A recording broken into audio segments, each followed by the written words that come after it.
আদমের সন্তানের পা হিলবে না যতক্ষণ 5টা প্রশ্নের উত্তর না দিবে সেই লোকটিকে পাওয়া যায় মসজিদে।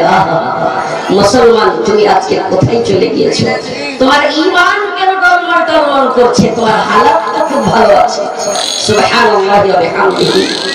আপনি মনে মনে ভাববেন কি মাওলানা, রমজান মাসে শুনেছি যে শয়তানের পায়ে জাঞ্জির বেঁধে দেয়, তো মনের ভিতরে আলসি আর সুস্তি কেনা আসছে, কাহিলি কেনা আসছে, এর কোন উপায়, এর কোন জোগাড় কি বলবেন? অবশ্যই আছে। আপনি জানেন, একটা সাধারণ মিসাল দেন, শুনেন যে একটা বাঘ মানে ভয়, আপনাকে ধরে নেবে। বাঘটাকে যদি পিঞ্জরার ভিতরে ভরা হয় আর আপনি বাঘের পাশে বারবার যাচ্ছেন, আপনাকে তো মুচবে, আপনাকে তো ধরবে। আপনি যে স্থানে যাচ্ছেন, টাচ করছেন, আপনার আদত আছে 11 মাস নামাজের টাইমে মুয়াজ্জিনের আযান শুনে আপনি আসেন না, 11 মাস আপনি আপনার ঈমান জাগে না, সেই আদতটা যদি ছুটে যায়, সেই জন্য কোরআনে কারীম সুন্দর করে বলেছিল আল্লাকুম তাত্তাকুন, যেন তুমি মুত্তাকি হয়ে যাও। সাইকেলের স্পিড ঘটে গিয়েছে, পাইডেল দিয়েছি, আবার স্পিড বেড়ে গিয়েছে। ঠিক তেমনই এই রমজান এসেছে, রমজানকে গনিমত মনে করে আমরা ধোঁকা দিয়ে চলে যাচ্ছি, গনিমত মনে করি না। কত কত হাদিস আমাদের কানের উপর দিয়ে গুজরে গিয়েছে, এই দিকে শুনলাম, ওই দিকে বের করলাম, আমল কেন করি না? সুবহানাল্লাহ। মনে মনে ভাববেন, মাওলানা কিছু কিছু এমন জিনিস মনের ভিতরে জেগে যায়। মুয়াজ্জিনের আযান শুনে মনে মনে ভাবছি মসজিদ যাব, কিন্তু এমন দুনিয়ার কিছু কাজ কামে আমি ফেসে যাই যে কাজ কামটা খুব জরুরি হয়ে যায়, সেই কাজ কামের জন্য আমি যেতে পারি না। আমার ছোট্ট বাচ্চা বাড়িতে আমার অসুখ বিসুখ হয়েছে, তাকে ওষুধ খেলে সবাই, এইদিকে মসজিদে জামাত খাড়া হয়ে গিয়েছে। আপনি মনে মনে ভাববেন যে আমার জমি চাষ করার জন্য আজকে আমি ট্রাক্টরের হাল পেয়েছি, আজকে আমাকে জমি চাষ করতেই হবে। কিছু কিছু কারণ অনুযায়ী আমার ঈমান কিন্তু ডলমল করে যায়। মানুষ, তোমার ভিতরে সবর নাই, তোমার ভিতরে শান্তি নাই, তোমার ভিতরে সবর কেন নাই?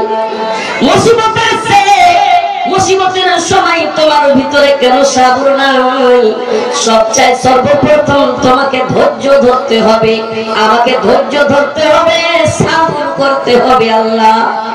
আল্লাহ তুমি মুসিবত দিয়েছো, তুমি উদ্ধার করতে পাবে, কিন্তু মানুষের যখন মুসিবত চলে আসে, মানুষের কোন যদি বড় অসুখ বিসুখ হয়ে যায়, সে সময় মানুষ নিজের ঈমান হারিয়ে দেয়, মানুষ তখন নিজের ঈমান হারাইতে লাগে। শুনেন একটা উদাহরণ,